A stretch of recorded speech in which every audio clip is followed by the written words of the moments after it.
Hi hello friends, welcome back to Durga world. ఈరోజైతే మా daddy fish తెచ్చారనమాట. వీటి పేరు తుల్లులు అంట ఫ్రెండ్స్. అయితే ఫిష్ కర్రీ చేసుకుందాం తిందాం అని చాలా రోజుల నుంచి చూస్తున్నాం. అందుకని ఫ్రెండ్స్ ఫిష్ తెచ్చారు.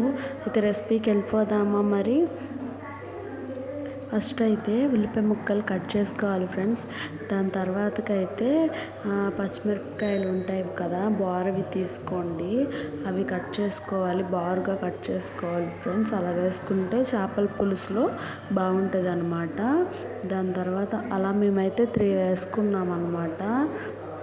మేము ఎక్కువ స్పైసీ తినాం కాబట్టి 3 వేసుకున్నాం. దాని తర్వాత అయితే ఫ్రెష్గా ఉన్న కరివేపాకు తెచ్చుకున్నాం. అల్లం వెల్లుల్లిపాయ పేస్ట్ కూడా వేసేసుకున్నాం ఫ్రెండ్స్. వేసుకున్న తర్వాత మంచిగా మిక్స్ చేసేసుకోండి. మంచిగా మిక్స్ చేసేసుకున్న తర్వాత చూడండి ఫ్రెండ్స్, మేము ఎలా చేసుకుంటున్నామో అలా మిక్స్ చేసుకోండి.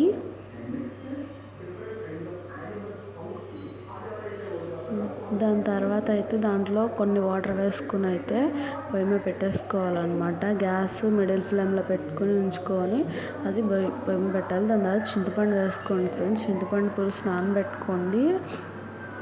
నానబెట్టిన ఒక 10 మినిట్స్ తర్వాత అయితే ఫ్రెండ్స్ చూడండి, మెత్తగా నలిపేసుకుని ఇది